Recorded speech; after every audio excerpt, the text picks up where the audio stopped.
Hi und herzlich willkommen zu einer neuen Folge Create Tutorials für Anfänger. Aber nicht für Anfänger bei Minecraft, sondern für Anfänger in der Create Mod. Allerdings sind wir ja gar kein Anfänger mehr. Aber schauen wir mal rein, was heute anliegt. Heute haben wir das Thema Energie mit Dampfmaschinen. Das letzte Mal haben wir unendliche Lava behandelt und ihr wisst jetzt, wie wir unendlich Lava bekommen. Und heute geht's an die Dampfmaschinen ran. Aber bevor es losgeht, liken, kostenlos abonnieren, das wäre voll cool. Und jetzt habe ich einen Grasblock abgebaut, das wollte ich gar nicht. Naja, setzen wir wieder rein. Und ich habe hier hinten mal was vorbereitet. Einmal einen Überblick.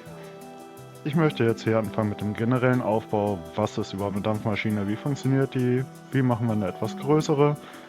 Und dann kommen wir zu der ganz großen. Gut, genug gequatscht. Was brauchen wir für eine Dampfmaschine? Wir brauchen eine Energie, eine Wärme, weil ohne Wärme kein Dampf. Dann brauchen wir einen Kessel. Dazu nehmen wir uns hier den Flüssigkeitstank der Create Mod. Und obendrauf brauchen wir das essentielle Gerät, und zwar die Dampfmaschine. Damit wir aus der Dampfmaschine aber was rausbekommen, brauchen wir oben drüber eine Welle. Das ist sozusagen unser Output, unser Energie-Output. So, jetzt fangen wir an. Unten die Lagerfeuer oder ein Seelenlagerfeuer oder ein Lohenbrenner.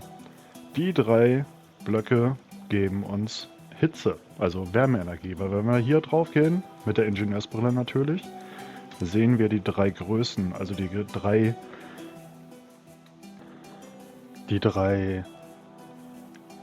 Werte bzw. die drei Faktoren, an der die Gesamtenergie der Dampfmaschine, die sie uns ausgeben kann, überhaupt erst möglich macht. Und zwar, das ist die Größe des Kessels. Im Moment haben wir hier nur einen, deswegen haben wir da einen roten Button, also einen roten Balken. Danach brauchen wir Wasser. Das habe ich jetzt hier mal mit einem kreativen Tank gelöst. Da könnt ihr euch auch eine unendliche Wasserquelle hinbauen, die Pumpe drüber halten und dann saugt die Pumpe da unendlich Wasser raus und über die Rohre geht es dann in den Kessel. Und damit der Kessel, wie gesagt, Dampf erzeugen kann, braucht es eine Energie, eine Hitzequelle drunter. So, soweit so gut. Ihr seht aber, die Größe ist nicht ausreichend. Das liegt daran, dass die kleinste Dampfmaschine einen Kessel von 2×2 braucht, um überhaupt funktionieren zu können. Da seht ihr, da geht's schon los. In diesem Falle jetzt würde uns diese eine Dampfmaschine eine Energie von 2048 Stress Units liefern, die wir hier oben abzapfen können. Ob wir hier jetzt 3 Lagerfeuer, also 4 Lagerfeuer oder 1 drunter packen, das ist völlig unerheblich. Es bleibt bei dem einen Balken und dem passiven Kesselzustand. Weil bei den Lagerfeuern ist es so, Seelenlagerfeuer, normales Lagerfeuer geben nur einen Balken an Wärme ab und das reicht nicht, um den Dampfkessel in den aktiven Zustand zu versetzen. Da kommen wir da drüben, beziehungsweise hier vorne gleich zu. Wie gesagt, Lagerfeuer, egal welches, gibt nur einen Balken an Wärme. Also auch nur 2048 Stress Units. Dabei ist es egal, ob wir eine Dampfmaschine drauf haben oder 4. Und dann noch die Wellen drauf tun, weil dann gibt nämlich eine Dampfmaschine nur noch 512 Stress Units ab. Soweit, so gut. Bei Fragen schreibt es in die Kommentare. Einfach hinein damit. Und sollte ich was vergessen oder ähnliches, auch in die Kommentare rein, dann komme ich darauf gerne zurück. Dann gehen wir zu dem guten Stück, dem Lohnbrenner. Das lustige kleine Kerlchen hat immer Hunger. Im nicht gefütterten Zustand gibt er uns genauso einen Balken Wärme wie die beiden Lagerfeuer ab. Aber sobald wir ihn füttern, sieht das ganz anders aus. Ich habe jetzt natürlich nichts hier. Die Lohnbrenner futtern alles, was wir auch in einen normalen Ofen tun können. Alles als Brennstoff. Sei es Holz, sei es Stämme, Kohle, Holzkohle, Lava. Das futtern die alles. Und wenn wir mit so einem Holzbrett auf den Lohnbrenner rechts klicken, dann wird er heiß. Aber da wir hier nur einen zu kleinen Kessel haben, ist da eben nichts passiert. Da wir jetzt aber einen groß genügenden Kessel haben, sehen wir, dass der Anzeiger hier direkt voll ausgeschlagen ist. Das soll heißen, wir sind von dem passiven Kesselzustand in den aktiven gewechselt mit dem entzündeten Lohnbrenner. Hier haben wir jetzt genauso die 2048 Stress Units wie bei den beiden Lagerfeuern. Jetzt füttern wir ihn aber einmal. Wir kriegen auf einmal viel mehr Hitze und kriegen aus dieser einen Dampfmaschine auf einmal fast 16.400 Stress Units heraus. Aber da wir mit Eichenholzbrettern oder Stämmen, also die Bretter brennen nur ganz kurz im Lohnbrenner, der Stamm, ich zeige es euch einmal, der Stamm, der brennt natürlich länger und die Holzkohle oder Kohle noch länger und Lava, genauso wie beim Ofen, immer länger. Aber das ist ja nicht das, was wir hier machen wollen. Wir wollen uns ja nicht darüber unterhalten, was hier wie lange brennt. Und es gibt auch genauso nur den einen Balken, weil es hier nur ein Level gibt. Ein Level vom Tank. Wenn wir jetzt hier rüber gehen, habe ich uns mal vorbereitet, eine Level 4 Steam Engine. 4 Lohnbrenner unten drunter, weil die brauchen wir, um die Hitze hochzubekommen. Ich zeige euch das einmal, wie ich das meine. Wir haben hier 1024 Stress Units. 1024 macht die 2048, die wir bei Wärme 1 auch hier aus denen herausbekommen.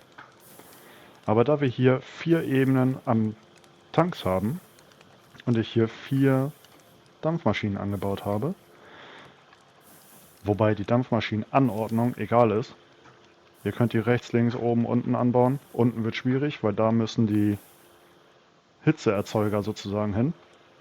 Aber seitlich, vorne, hinten, oben drauf, das ist eurer Kreativität völlig überlassen. So, aber worauf ich hinaus möchte. Wir haben hier jetzt eine Ebene, 2 Ebenen, 3 Ebenen, 4 Ebenen, 1, 2, 3 und 4 Dampfmaschinen. Wir haben auch hier wieder hinten dran unsere endlose Wasserversorgung. Hier fließt das Wasser durch in den Tank hinein. So, und jetzt wollen wir die Lohnbrenner mal füttern. 1. Ja, ein Balken Wärme unten. Die grelleren oder die helleren grünen Balken sind immer die Balken, auf denen gerade das Energielevel sozusagen steht. Und jetzt wieder passiv, weil der Lohnbrenner hat das Holzbrett weggefuttert.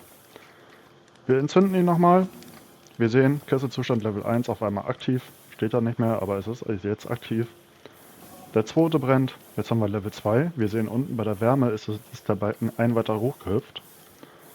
Und wir haben jetzt auf dieser Seite 16.000 und hier jetzt nur noch 8.200, aber das liegt daran, dass wir hier 2 getrennte Energieabzapfungen sozusagen haben. Ansonsten hätten wir jeweils, also insgesamt 16.000 Stress Units, wenn wir einen entzünden.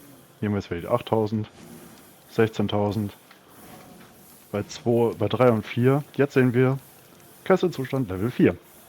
Wärme Level 4, Wasser Level 4, Größe Level 4. Eins noch zum Wasser. Hier hinten läuft der Kreativmotor auf 80 Umdrehungen. Das heißt, dass die Pumpe auf 324 Stress Units läuft und entsprechend in der Geschwindigkeit das Wasser auch in den Kessel gibt. Die Wassermenge ist nämlich abhängig von der Rotationsgeschwindigkeit der Pumpe. Das Minimum beträgt dabei 64 Umdrehungen, dass so ein Kessel mindestens mit Wasser versorgt wird. Wenn wir den runterdrehen, gehen die gleich aus. Zack, da stehen sie. Da steht auch die. Drehen wir wieder auf 64 hoch. Oder 65. Zack, da drehen sie direkt weiter.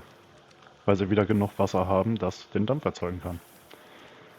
Bei so einem Level 4 Boiler brauchen wir mindestens 80 Umdrehungen.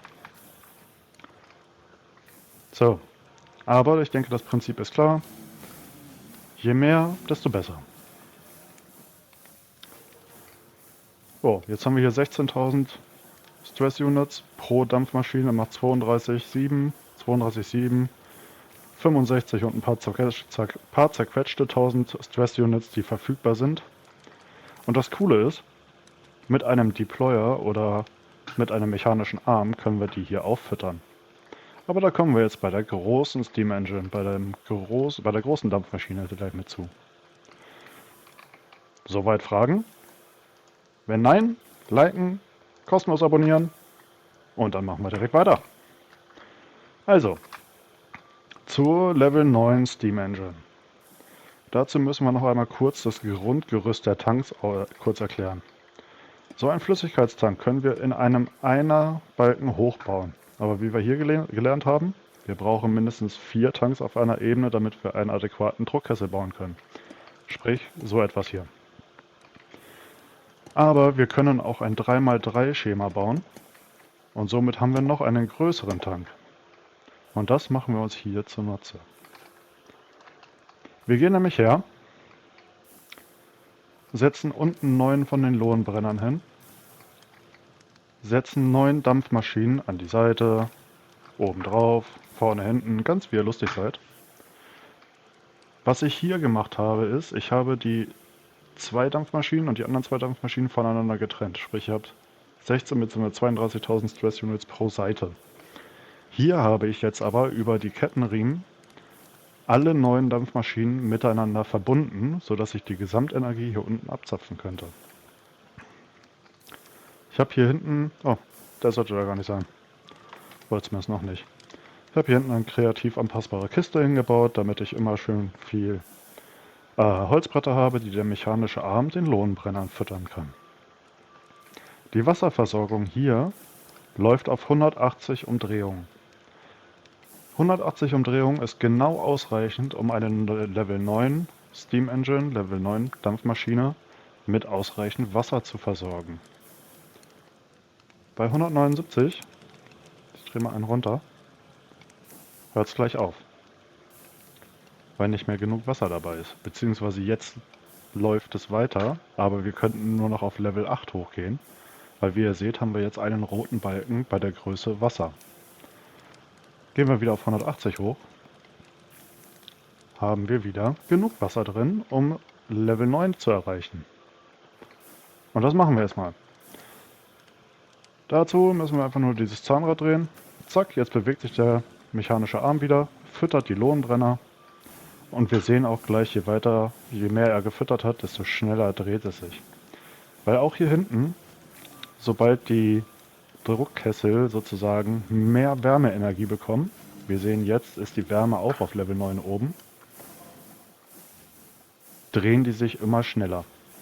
Bis 64 Umdrehungen die Minute ist das, glaube ich. Und wenn wir jetzt hier die Gesamtbelastungskapazität anschauen, 147.000 Stress Units können wir hier abzapfen. Sprich, aus diesen 147 Stress Units, bereitgestellt durch diese neuen Dampfmaschinen, da könnten wir, um das zu erreichen, 287 Wasserräder hinbauen. So, und jetzt stellt euch mal vor, hier hängen 287 große Wasserräder, die alle mit einer Wasserquelle angetrieben werden wollen. Ob jetzt parallel in 50er Schritten oder wie auch immer. Zu viel. Also bleiben wir doch noch lieber hierbei. So eine Dampfmaschine ist im Übrigen eine der leckfreundlichsten Energieerzeugungen überhaupt, meiner Meinung nach. Aber wie bauen wir eigentlich die genau? Wir brauchen die Lohnbrenner, wir brauchen die Flüssigkeitstanks. Ich zeige euch das einmal. Die Dampfmaschine, die Welle. Dann brauchen wir hier hinten eine Pumpe, ein Rohr, ein Zahnrad, ein Motor und eine Wasserquelle. So, dann gehen wir hin. 1, 2, 3, 1, 2, 3, 1, 2, 3. Setzen unsere Flüssigkeitstanks oben drauf. Was ich hier eben vergessen habe, es reicht völlig aus. Ich sagte ja bei dem Vierer hier vorne mit den Ebenen. Hier haben wir eine Ebene mit 3x3, sprich 9. Hier oben haben wir da schon 18 Kessel plus nochmal 9, 27 und 36. Das reicht völlig aus, um die Größe, die Wassermenge und die Wärme auf Level 9 gleichmäßig hochzubringen. Sprich, wir brauchen, was habe ich gesagt? 1, 2, 3, 4 Ebenen. Eine haben wir, 2, 3 und 4. Dann nehmen wir uns unsere Dampfmaschinen dran. 1, 2, 3, 1, 2, 3 und nochmal 1, 2, 3. Setzen die Wellen dran, damit wir sie auch gleichmäßig die Energie abzapfen können, müssen die immer schön aneinander ausgerichtet sein, sprich nicht wie die hier. Dann hole ich nochmal schnell die Kettenriemen. 1, 2 und 3. Die können wir nochmal schnell drehen. Setzen noch hier einen dran. Genau.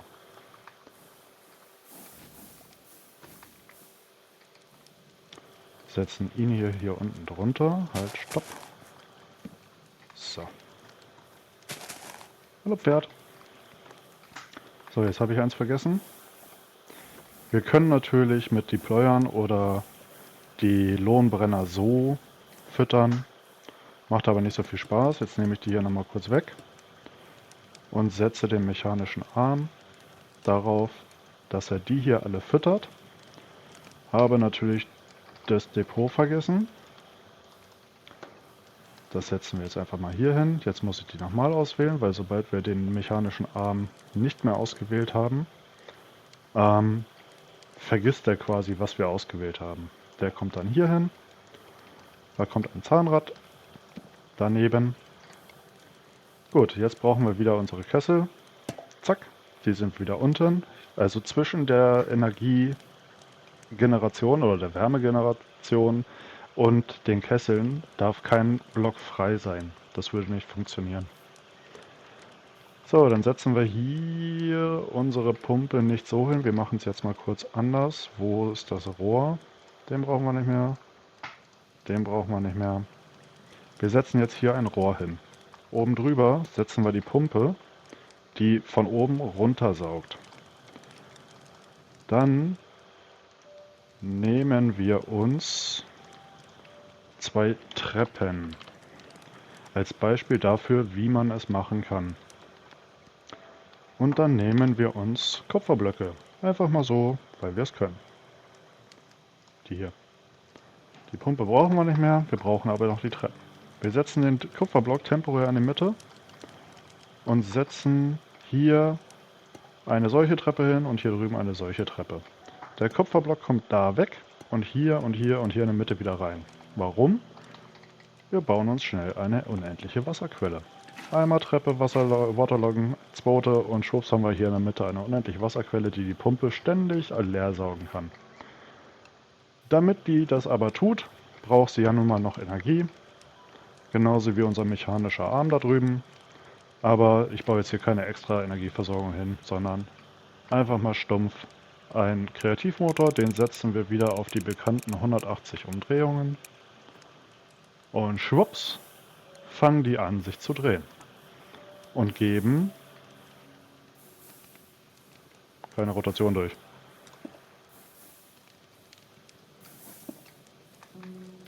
Warum? Ah, deswegen. Ich habe die hier falsch gesetzt. So, jetzt. Jetzt geben sie uns unsere bekannten 2048 Stress Units bei der Wärme von einem Balken raus. Jetzt hauen wir mal schnell hier bei dem ersten Lohnbrenner einfach einmal hier ein Holzbrett rein. Schwupps, haben wir 16.000. Aber das wollen wir nicht. Einmal schnell die Leiste leer gemacht. Einmal schnell ihn hier hin. Den dorthin. Dann brauchen wir noch einen Trichter. Denn da reicht jetzt gerade zum Zeigen der Andesittrichter. Ich brauche aber nicht den kreativen Flüssigkeitstank, sondern ich brauche die anpassbare Kiste. Wo ist sie hin? Das war der Tank. Bin jetzt blöd. Da ist sie ja. Die kreativ anpassbare Kiste. Ihr könnt da reintun, was ihr lustig seid. Das zeige ich euch gleich nochmal schnell. Ich habe da mal geschaut, was man da alles reinmachen kann. Nein, nein, nein, nein. Ich brauche jetzt das Holz wieder. Ihr könnt eine ganz normale Kiste voll mit Holz hinpacken und dann kann das schon losgehen. So, wo ist mein Motor? Da ist mein Motor. Weil der Arm braucht ja nun mal auch noch Energie. Da ist es völlig egal, wir setzen ihn jetzt einfach mal auf 90 und schwupps füttert er die Lohnbrenner. Nach und nach steigt unsere Energie mit der Wärme. Und so, meine lieben Zuschauer, bauen wir eine Level 9 Steam Engine. 114.098, 114, das liegt daran, dass die Bretter nicht so lange brennen und der Arm nicht hinterherkommt. Also drehen wir den mal auf Vollspeed hoch. Und somit hält er uns alle Lohnbrenner dauerhaft am Brennen, weil er halt unendlich Holz hier rausbekommt. So einfach kann man sich eine Steam Engine bauen. Und im Übrigen als kleiner Tipp am Rande, die Pumpe und oder auch den Arm, den könnt ihr so an die Steam Engine mit anschließen und zum Beispiel an eine Windmühle, dass die, solange die hier noch nicht brennen, die Pumpe und der mechanische Arm durch die Windmühle betrieben werden. Und sobald die hier unten brennen und immer schön Futter-Nachschub bekommen, könnt ihr es umschalten, dass die Steam Engine, die Dampfmaschine, sich selber erhält. So, ich sagte aber, mit was die alles gefüttert werden kann. Wie gesagt, alles, was ihr in einem Ofen nutzen könnt. Zum Heizen des normalen Ofens. Holzbretter, Holzstämme, Kohleblöcke, Holzkohle, also Holzkohle und Kohle. Holzwerkzeuge und Holzschwerter geht auch. Ich habe es ausprobiert, Mangrovenwurzeln ebenfalls. Getrocknete Seetangblöcke. Und was ist das? Ein Lohnkuchen. Ja, ein Lohnkuchen. Wir machen mal ihn hier einmal kurz aus. Ein Lohnkuchen ist dafür da, dass der Lohnbrenner kurzzeitig, ich bin mir nicht ganz sicher über die Zeiten, aber ich glaube 1 Minute, auf einmal blau leuchtet und so sozusagen superheated ist. Das heißt, er gibt noch mehr Energie heraus, als er sowieso schon tun würde. So, aber das können wir hier nicht nutzen, weil dafür ist nämlich unser Kessel zu klein. Ich hoffe mal, jetzt backt er nicht rum. 1, 2, 3, 4. Ich setze nochmal 4 oben drauf. Dazu müssen wir allerdings die Pumpe auch auf Vollspeed laufen lassen, damit genügend Wasser da drin ist. Und in diesem Fall, wenn wir den superheaten wollen, müssen wir tatsächlich sogar noch eine zweite Pumpe mit anschließen. Weil ansonsten reicht das nämlich nicht aus. Halt, stopp. Das wollte ich doch gar nicht. So, Wasser weg. Also, die Pumpe wollte ich hier dran bauen. Und darüber noch ein Rohr setzen. Jetzt haben wir nämlich aktuell eine Level 6 Steam Engine. Das liegt daran, dass die Lohnbrenner da unten ausgegangen sind. Aber wir haben das Doppelte an Größe und das Doppelte an Wasser. Jetzt fehlt nur noch die Wärme. Jetzt nehmen wir uns den Lohnkuchen. Den kann man im Übrigen automatisiert herstellen. Ist aber relativ kompliziert. Und tun den mal hier rein. Und schalten unseren mechanischen Arm wieder an. Und jetzt gibt er jedem Lohnbrenner hier unten ganz artig seinen Lohnkuchen und sie sind alle superheated.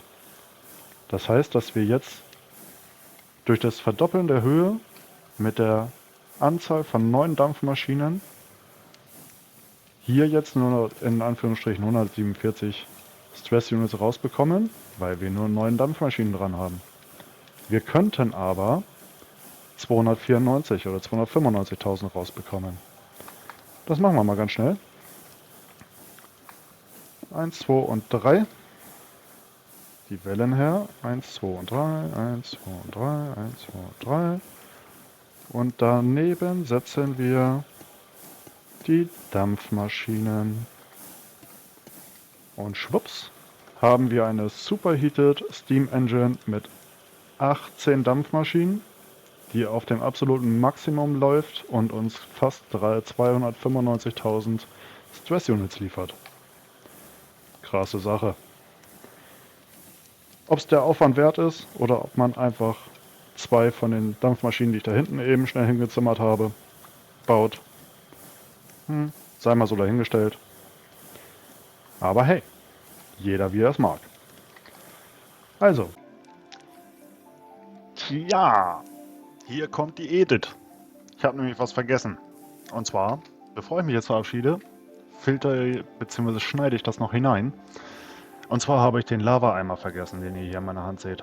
Natürlich können wir die Steam Engine auch mit einem Lava-Eimer füttern, also sprich mit Lava. Tatsächlich, wenn wir das entsprechende Create Add-on drauf haben von Crafts and Additions, können wir auch die Lohnbrenner mit einem Strohhalm ausrüsten und dann können wir über Rohre und Pumpen Lava direkt von unten in die Lohnbrenner reinpumpen und sie so versorgen. Das habe ich hier jetzt aber bewusst noch nicht gemacht. Das kommt später. Aber auf jeden Fall mit Lava-Eimern können wir die hier genauso versorgen, die Steam Engine. Und das machen wir einmal schnell.